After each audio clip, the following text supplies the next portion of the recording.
kus Simoninho parkúrového šalátu potrebujeme 300 gramov kuracích prs, ľadový šalát, 2 paradajky, sterilizovanú kukuricu, téglik kyslej smotany, téglik bieleho jogurtu, cibuľu, 2 strúčiky cesnaku, lyžicu horčice, olej, oregano alebo bazálku, šťavu z 1 citróna a soľ.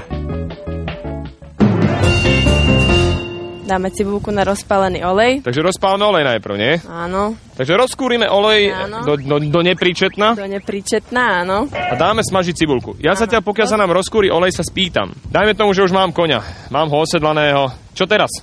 Ak začneme úplne od začiatku, posadíme sa na koňa. Aha. Spravíme si dĺžku strmeňou. Počkaj, čo je to strmeň? Strmeň to je tam, kde máte nožičky. Aha. Aby ste udržovali viac menej rovnováhu, keď máte silné kolienka. Rozumiem. Ona mi zase vyká.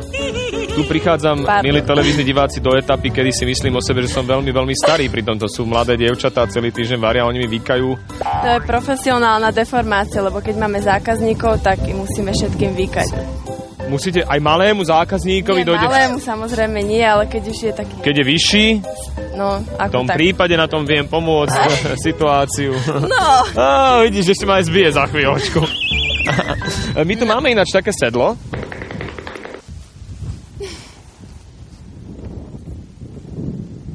Takže to je na koňa? Áno, toto je konkrétne na poníka. Je to westernové sedlo. Pretože tu je priehradka na kolty. Áno, preto máme westernové hlavne pre detičky, aby sa mali čoho držať. A je to pre deti určite bezpečnejšie.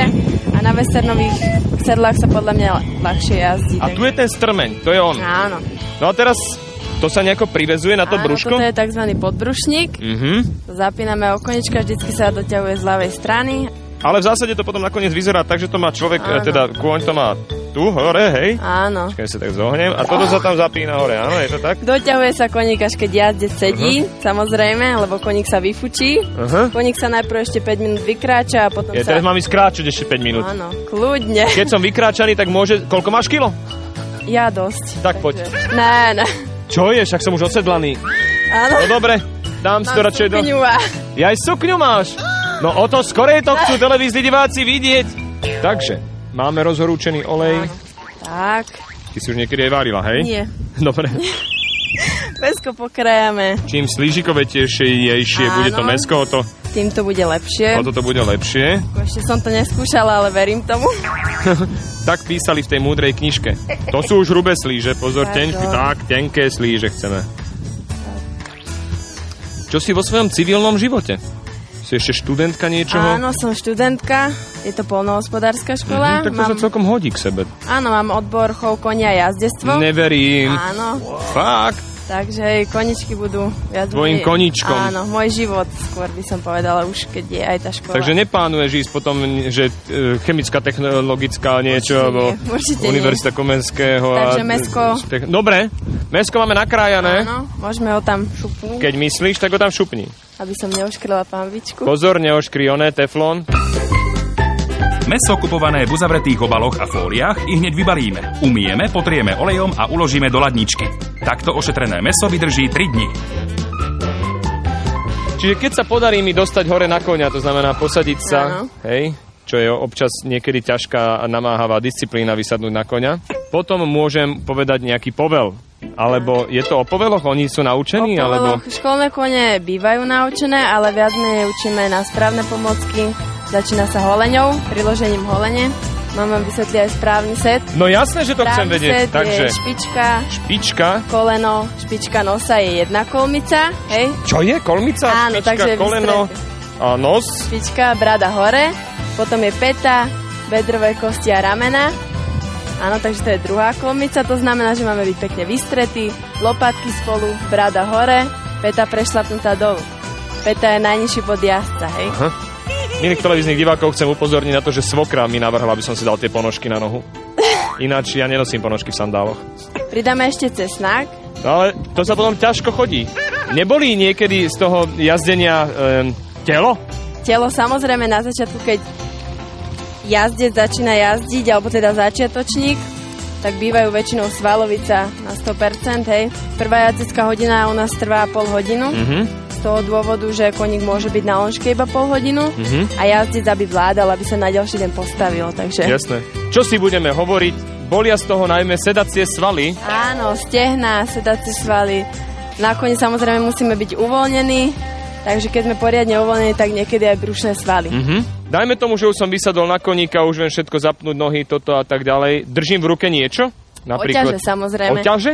Ale keď sa začína jazdiť, začiatočníci sa väčšinou držia sedla. Je to z toho dôvodu, že jazdiť ešte nemá takú rovnováhu. Keď to tomu jazdcovi ide, tak sa púšťa jednou rukou v bok, druhou rukou, keď mu to dostatočne ide v tú hodinu aj obidvoma rukami. Niektorí jazdci sa však dodnes musia držať toho sedla. Ale sú aj talenti, takže ti to zvládajú hneď. A sú aj talenti, ktorí si iba raz sadnú na koňa a potom už nikdy v živote. Alebo... Ale väčšinou človek, ktorý si sadne na koníka, tak si to hneď zamiluje. Je to naozaj veľmi príjemné niečo. Keď pocíti to, že ho ovláda, tak to je pocit, ktorý sa vám hádam. Možno niektorým manželkám sa to zadaril, že vedia ovládať toho manžela, ale manželom, mužom sa to málokrát stane, že vie ovládnuť svoju manželku. Preto ten pocit ovládať nejakého iného živého tvora je práve pri jazdení na koni ten správny. Áno. Mäsko sa nám pomaly zaťahuje. Áno. Teraz tam pridávame čo? Horčicu. A samozrejme teraz to aj solíme a koreníme, milí televízni diváci. Na šalátik sme najprv išli k susedom, kde sme ho natrhali a susedia si to nevšimli. Bojím sa, aby to všetko nepopadalo. Nepopadá to. Bude to všelijako. Nech to není všelijako, nech je to tak, ako to robievaš každý deň. Ja to nerobievam. Nikdy v živote si to ešte nekrájala, ale vyzerá, ako keby si už niekedy v živote krájala šalát. To naozaj? Fakt. Nebojíte sa niekedy tak akože sami ísť do toho voľného priestranstva s tým koňom? Že samozrejme. Nie je tam strach?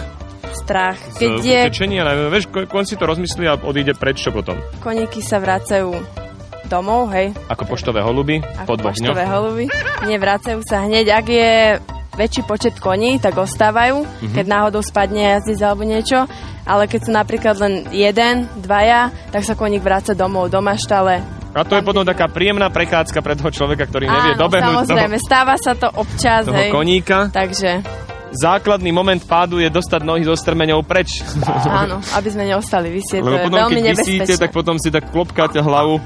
To už je naozaj nebezpečné. To bolo v takej indiánke a robili to takí kaskadéri. Teraz ideme rezať paradajku na krájance. Čiže ty si skôr parkúrový jazdec, áno. To znamená, že jazdíte v parku? Nie, to neznamená, že jazdíme v parku. Parkúrové jazdenie je skákanie cez prekážky. No ale je to podľa mňa z toho maďarského, že park úr, že si pánom parku, nie? Keď vieš dobre jazdiť. Práve toto slovíčko patrí do našej súťaže Verný divák. Pokiaľ majú diváci 5 takých slovíčok, ktoré sú špeciálne v našom programe, môžu získať fantastickú cenu, ktorou je multifunkčná varná nádoba.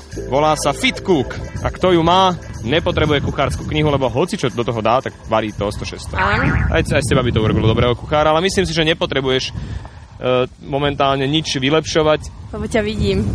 Je kvôli mne? Takže šalátik premiešame, nasypeme tam kukuričku, hej. Áno, tej kukuričky je tam hojne, celé kukuričné pole sme tam. Áno, už to máme. Máme zľahko premiešaný, ešte tam žblnceme ten jogurt, nie ten? Áno, môžeme tento, alebo ten, aký je medzi nimi rozdiel? Toto je smotana, to je biely jogurt. Aj smotana, aj biely jogurt tam ide dovnútra? Dáme tam. Aj môže, Jako, pomôž mi, dobre. Prosím, ďakujem. Teraz to ešte zľahka premiešame. Zľahka to premiešame. Odstavíme si to mäsko a naukladáme si ho tak navrch. Toto bude dobrota, len to treba ešte poriadne premiešať.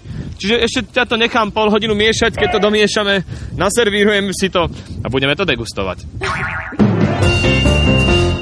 Simonin parkúrový šalát pripravíme nasledujúco. Na oleji opražíme nadrobno nasekanú cibuľku do zlatista. Pridáme kuracie prsia pokrájané na rezance a prelisované 2 strúčiky cesnaku. Dochutíme soľou a horčicou.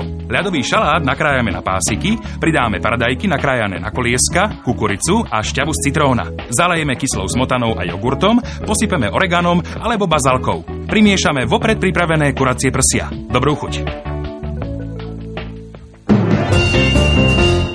Usmieva sa to na nás taniera, dokonca tu pribudla aj obloha. To je krásna obloha. Ja už som koštoval z toho šalátu, je výborný, takže ešte idem na to mäsko, ale najprv to okoštuj ty. Či náhodou neodpadne, alebo tak. Dobrú chuť. Ďakujem. Vynikajúce. Tak vidíš, ani na herectvo človek nemusí chodiť, aby zahral tu na túto komédiu. Tak, toto som ešte nejedol. Ale nie je to prudké.